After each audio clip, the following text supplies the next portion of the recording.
գտնվում ենք Տաթևի վանքում այս նշանավոր հնագույն սրբատեղի։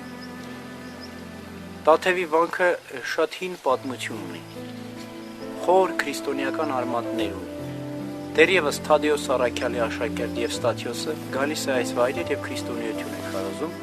եւ Ստաթիոսը Քրիստոսի 72 աշակերտներից մեկն է նաեւ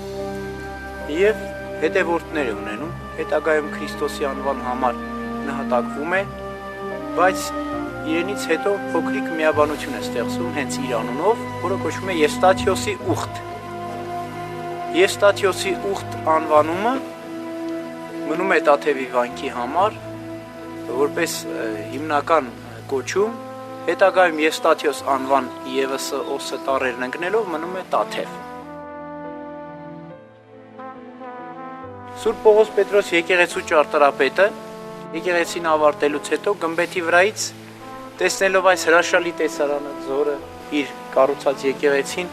դիմում է Աստծուն ասելով դե Սուրբ Հոգին թող Տաթև թրջեմ գնամ։ Այս մի ավանդույթը Տաթև անվան հետ կապված վանական համալիրը 300-ից 400-ական թվականներին բնականաբար այս տեսքի չի եղել։ Սուրբ Պողոս Պետրոս եկեղեցու փոխարեն եղել է հին բազիլիկ տիպի անշուք մի եկեղեցի 9-րդ դարում միաբանությունը հզորացել է, մեծացել, անհրաժեշտություն է եղել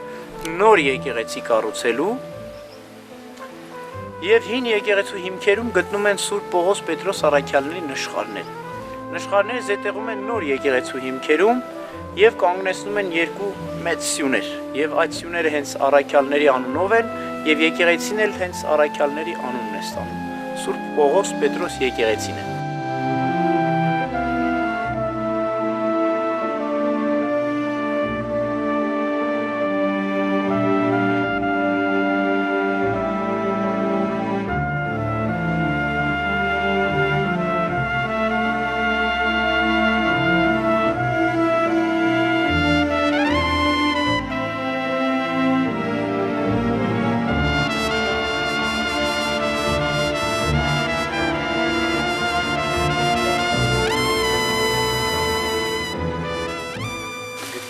Սուրբ Պողոս Պետրոս եկեղեցու կառուցվել է 906 թվականին, շուտ 1100 տարեկան է։ Արդեն իսկ 11-րդ դարում վանքը ներսից ամբողջովին պատվում է որմնանկարներով եւ ժամանակի մեր հայ եկեղեցիների մեծագույն ձեռքբերումներից մեկն էր դա, որմնանկարներով պատում է։ Այսօր այդ որմնանկարներից շատ քիչ բաներ են մնացել։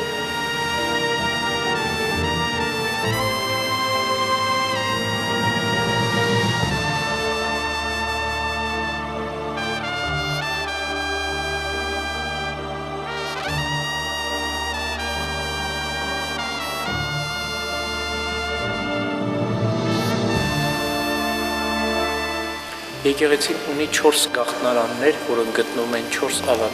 ավանդատների վերևի մասում։ Գաղտնարանների կառուցման նպատակն էր պահպանել ձեռագրերը, մուտքը հայտնի էր թերևս միայն վանականներին, ովքեր պահում են այնտեղ ձեռագրերը եւ սրբությունները թշնամու անցանկալի հարձակումներից։ Վանքը ի տարբերություն եկեղեցիների բազմաթիվ խորաններ ունի, օրինակ Սուրբ Պողոս Պետրոս եկեղեցին ունի 6 պատրակամատույց խորաններ։ Ի տարբերություն եկեղեցու սովորական ոչ վանական եկեղեցու, այլ պարզ եկեղեցու, գյուղական եկեղեցու վանքը չունի մկրտության ավազան։ Դա խոսում է այն մասին, որ վանքը կառուցվել է ոչ թե հավատացյալ հոտի հոգևոր կարիքները հոգալու համար, այլ պարզ աղոթքի վայր, աստվածային փառաբանության վայր։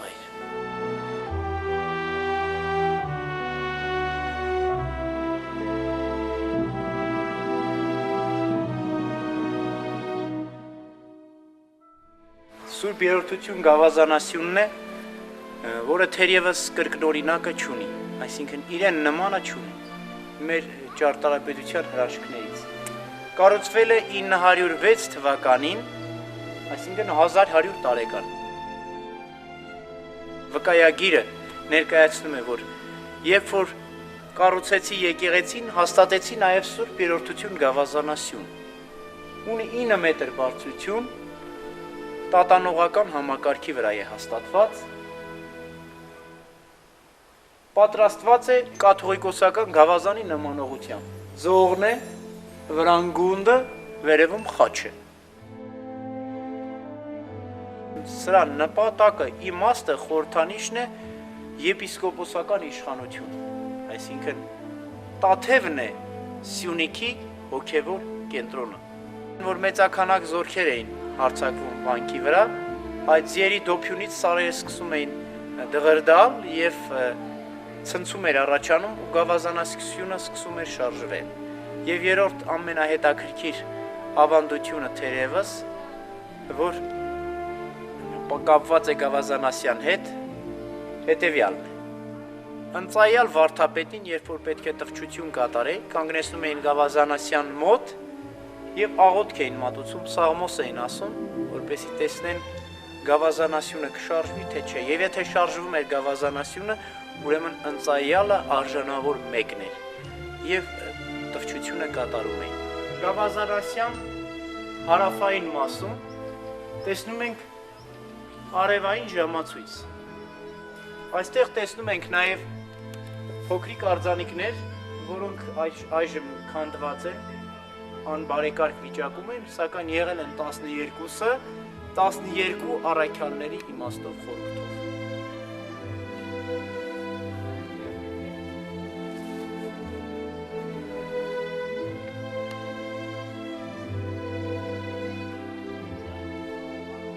Ձեր առջևում է մի հոյակերտ խաչքար, մեր ճարտարապետության յուրահատուկ խաչքարների մի օղակ, մի շարունակություն։ Մենք հայերս քրիստոնեական ճարտարապետության մեր եկեղեցական քրիստոնեական ճարտարապետության մեջ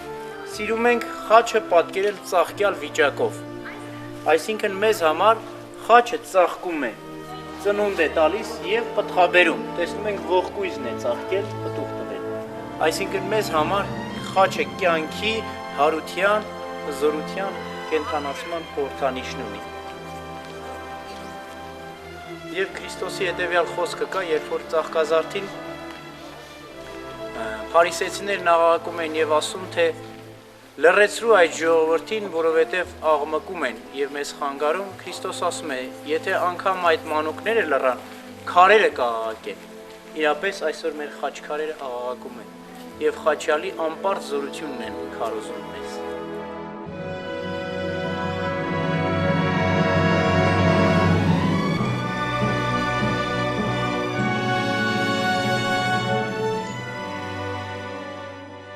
Այստեղ տեսնում ենք հիմքերի հետքեր,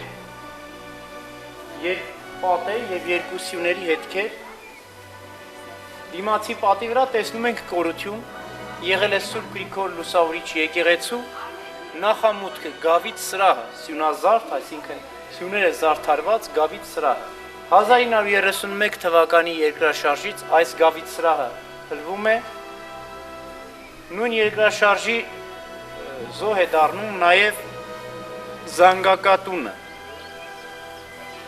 որը կառուցվել էր 1904 թվականին Խրիմյան հայրիկ կաթողիկոսի օրոք։ Փաստորեն զանգակատունը ունենում է ընդամենը 26-27 տարի կյանք, 1904 թվականին կառուցվում է, 1931 թվականին երկրաշարժից փլվում։ Եղել է եռահարկ, երկրորդ և երրորդ հարկեր է ունեցել, գմբեթից էլ բարձր։ Թերևս իր նուրբ կառույց լինելու պատճառով էլ փլվում է։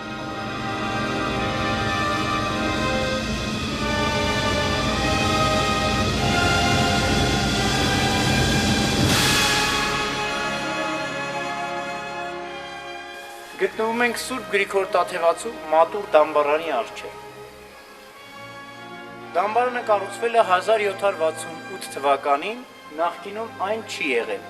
այլ փոխարենը եղել է Սուրբ Պողոս Պետրոս եկեղեցու հարավային մուտքը։ Եվ Սուրբ Գրիգոր Տաթևացու շիրիմը հենց կառուցված էր հարավային մուտքի առջև, որպեսզի մարդիկ տրորելով Սուրբի նշխարները մտնեն եկեղեցի իբրև խոնարհության, իբրև իմաստության խորհուրդ։ Ամեն մեկը նաև աղոթք մատուցեր նրա համար, նաև այն իմաստով, որ ինչպես Սուրբ Գիրքն է ասում, թե հող էիր և հող դարձար։ Ուշադրություն դարձնենք դամբարանի վրա կատարված արձանագրությանը։ Ես ձեզ համար ընթերցեմ այն և փորձեմ մեկնաբանել։ Շնորհիվն Աստուծո շինեցավ Սուրբ Մատուռս յոթնալույս Հրաբունապետին և երկրորդ ոսկեբերանին, երիցս Երանյալ վարժապետին, Սրբո և չորրորդ լուսավորչին, Սրբույն Գրիգորի Տաթևացվույն։ Այսինքն այս տողերի մեջ ամբողջանում է Սուրբ Գրիգոր Տաթևացու վաստակը։ Այսինքն հրաշալի տիտղոսներ ենք տեսնում այստեղ իրեն վերագրված։ Կոչվում է յոթնալույս վարդապետ, այսինքն Սուրբ Հոգու 7 շնորհներով զարդարված վարդապետ։ Երկրորդ ոսկեբերան, Սուրբ Հովան ոսկեբերանից հետո իբրև ոսկի բերան ունեցող, այսինքն քաղցր խոսք, ընտիր քարոզ ունեցող անձնավորություն։ 3 անգամ երանելի, երիցս երանալ և չորրորդ լուսավորիչ, հայոց չորրորդ լուսավորիչ է համարվում Գրիգոր Տաթևացին, առաջին լուսավորիչ են համարվում Թադեոս և Բարդղոմեոս առաքյալները, երկրորդ լուսավորիչ է համարվում Գրիգոր լուսավորիչը, երրորդը Սահակ Պարթևն ու Մեսրոպ Մաշտոցը և չորրորդ լուսավորիչ է համարվում Սուրբ Գրիգոր Տաթևացին։